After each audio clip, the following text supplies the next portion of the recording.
Well, it's wonderful to be here with you today. We love joining the SaaStr community every year for Bessemer's annual State of the Cloud report.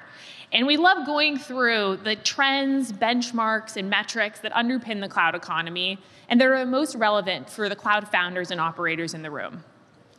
I'm Mary D'Onofrio, and today with my colleagues Janelle Tang and Katie Ray, we're going to be going through just that. Janelle is going to be talking about the macro's impact on public cloud software and where we go from here, how public cloud companies have refocused on profitability and efficiency. Katie is then going to talk to us about how you can operationalize some of those lessons for your own business, some of the tactics that you can employ. And then I'm going to go into the topic du jour, AI. But before we do that, we'd love to talk a little bit about where we've been over the past 12 months. As we all know, the past 12 months have been relatively turbulent for cloud founders and many of the cloud companies that likely many of you represent. SVB collapsed, market multiples are down, and yet we have a platform shift to AI that is exciting everybody, and the IPO window seems to be reopening. So what does this all mean for cloud companies? We're going to start by handing it to Janelle, who's going to talk about the public markets. Thank you, Mary. As Mary mentioned, it is no secret that cloud stocks took a drubbing in 2022 in a severe market pullback event that we coined the SaaStr. And as you can see from the slide, within the year, the BVP Cloud Index had slid over 50%, which was a more marked decline compared to broader market indices. A main reason for the pullback was due to the external shock of hiking interest rates.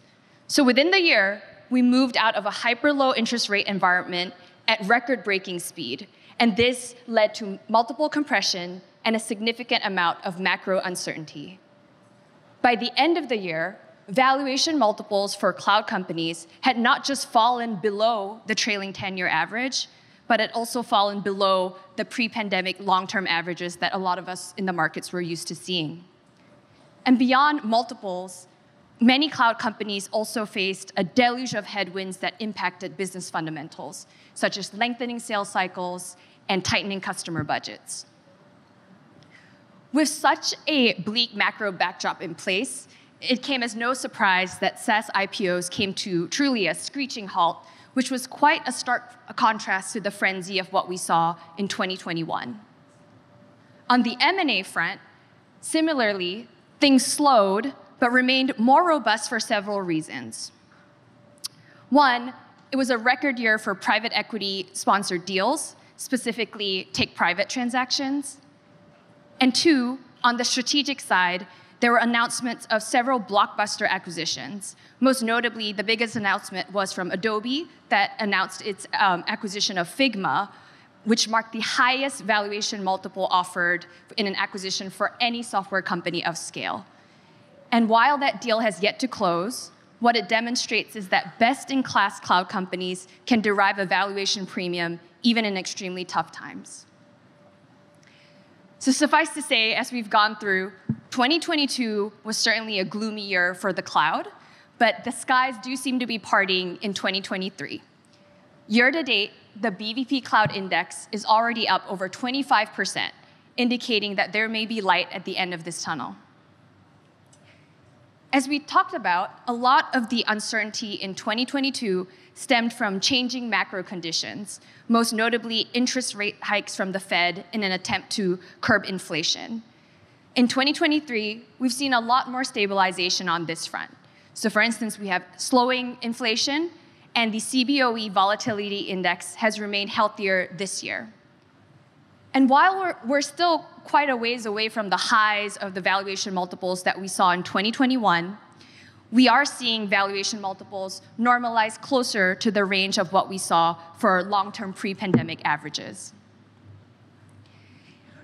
Consequently, with more stabilization, the IPO window is also showing more signs of life. Just a few weeks ago, marketing automation cloud leader Klaviyo filed its S1 to a lot of fanfare in the cloud community because this marks the first pure-play SaaS company to file to go public after a nearly 2-year drought in SaaS IPOs. And at Bessemer, we very much believe that the top private cloud companies will shortly follow suit as well. And on the M&A front, a lot of the trends that we saw in 2022 carried on into 2023. Specifically, we saw, again, a significant amount of take-private transactions. And on the strategic side, we saw a recent acquisition from Databricks for Mosaic ML for a $1.3 billion transaction, which indicates how AI is becoming a top M&A priority for a lot of companies. At Bessemer, we very much fundamentally believe that the cloud model, with its recurring revenue nature, low marginal distribution costs, and strong net dollar retention dynamics, is quite possibly the best business model to be invented, and definitely one of the most resilient business models ever to be invented. And in the face of one of the toughest years for the cloud economy, we witness many companies remain resilient by adapting quickly from the age of access as we moved into an age of efficiency. We witness cloud companies start to pivot their focus from just growth at all costs toward driving profitability. And that's visualized very powerfully just within the last couple months in this graph. Today, the top 10 highest valued BVP Cloud Index companies are driving an average of 14% free cash flow. And this is double what the same top 10 cohort had achieved just a year ago. Just as companies adapted, the market has also responded to the paradigm shift, and efforts to drive profitability are not going unnoticed, and in fact are being rewarded. So let's put this into a heuristic to contextualize how the public market valuation sentiment has changed. At peak bull market exuberance, so this was the end of 2021, a 1% improvement in revenue growth had the same impact on valuations as a 6% improvement in free cash flow margin. So said another way, growth was more important than profitability by a factor of 6 at the height of bull markets.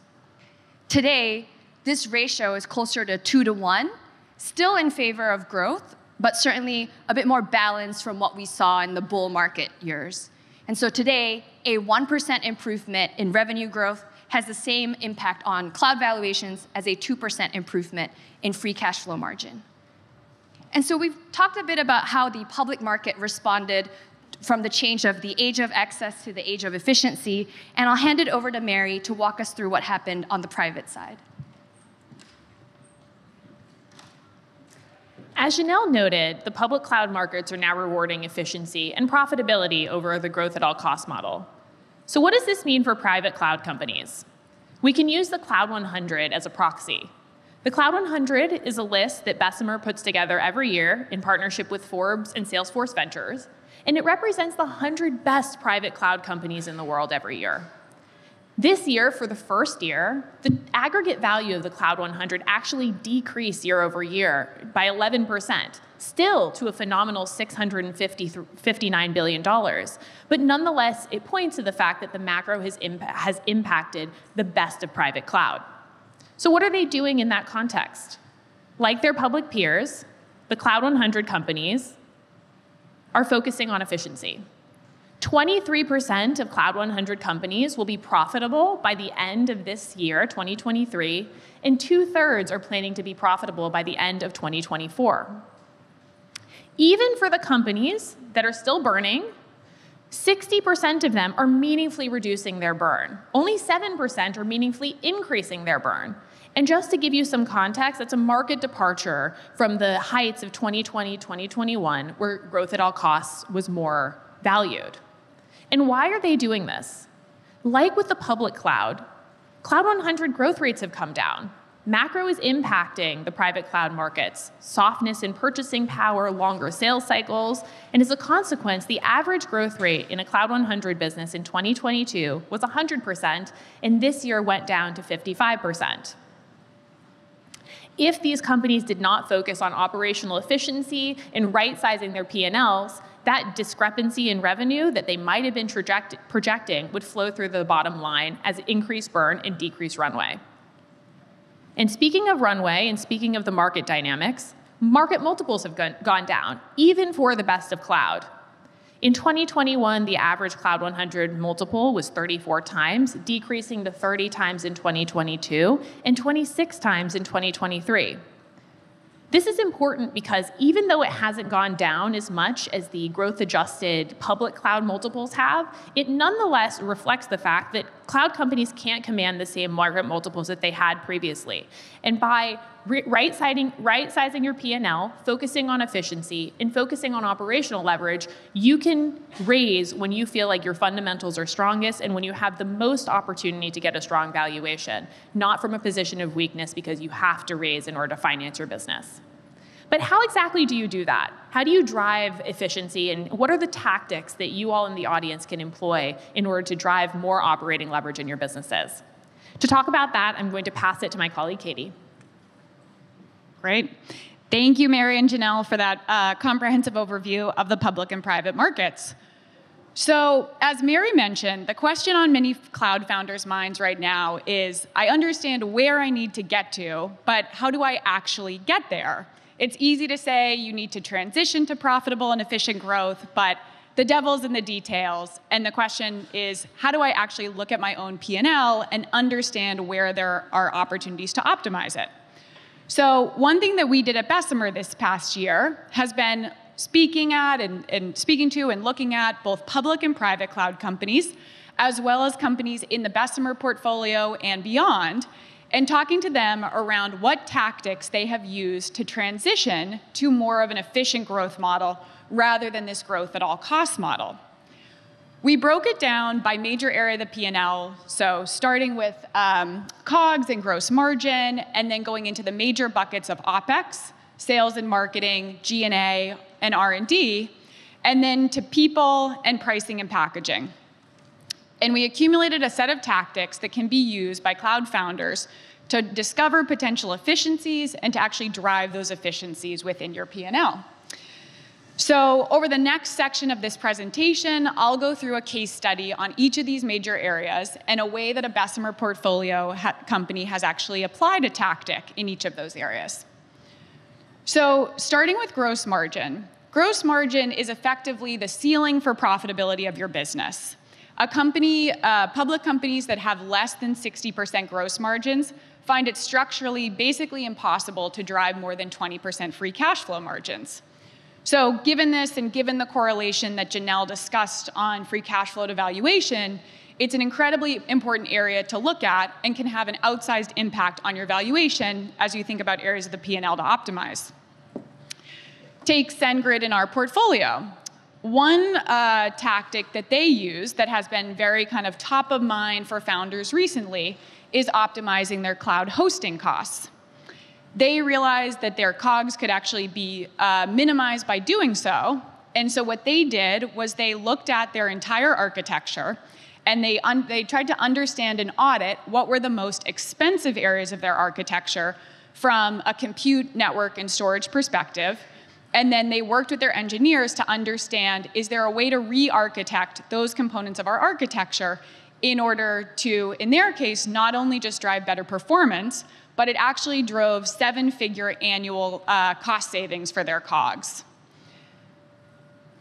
So lucky for cloud founders in this room, SendGrid did this on their own, but there's actually an emerging ecosystem of cloud host management providers like Cloud Zero or KubeCost that can actually be leveraged in order to audit your cloud footprint and understand where there may be efficiencies. So moving on to the first major bucket of OpEx and the largest. Sales and marketing for most cloud public companies comes in somewhere between 30 to 40% of revenue. As a result, it's really important to look at and understand whether there may be efficiencies to be driven. Take Gloss Genius in our portfolio. They are a vertical SaaS and payments company for the beauty and wellness industry.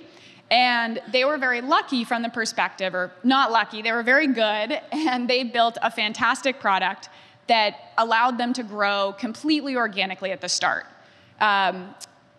People who own spas and salons, they loved the product, and they would speak to others about the product, and the company just grew incredibly quickly organically at the start. As the company scaled, though, they realized that they needed to layer in inorganic channels for growth, but keeping this eye towards efficiency, given their kind of history in their early days, they came up with a heuristic that we would recommend cloud founders in the room use. they came up with this idea of having a North Star benchmark by channel and using it basically as like a hurdle rate. So the idea was for any channels that hit this hurdle rate, that would justify continued investment. But for channels that didn't clear this hurdle rate, they would stop investing in those channels and then reallocate those sales and marketing dollars into the overperforming channels. And so for Gloss Genius, they decided that their North Star benchmark should be a sub 8-month CAC payback and a 3x LTV to CAC. That was kind of what worked for them, and that was the hurdle rate that they held their channels to when they did a channel by channel review. We would encourage cloud founders in the room to think about what might be the right hurdle rate to apply to your own channels and then audit your sales and marketing channels accordingly. Moving on to G&A. So G&A tends to be a little bit overlooked when you're thinking about efficiencies in your P&L because it's actually the smallest area of OpEx. For most public cloud companies, it comes in somewhere between 10 to 15% of revenue, and is thus one of the smallest area of OpEx. That being said, though, considering that it's purely a cost driver or a cost center rather than a revenue driver in the way that sales and marketing or R&D is, it's generally an area that you can find some quick wins and some potential efficiencies without actually potentially impacting your overall growth rate.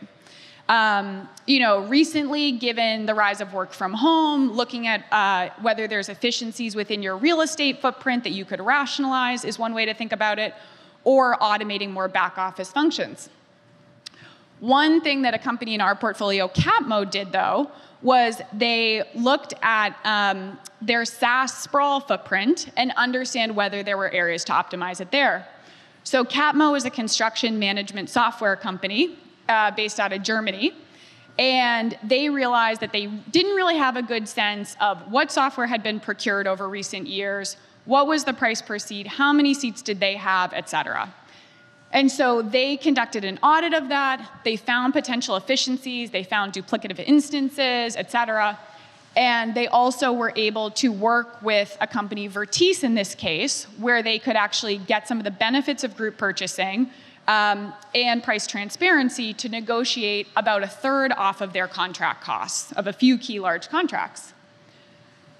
So Vertice is just one example, and folks in this room are probably familiar with these companies. They actually have booths here, so you might even be a member of some of these companies.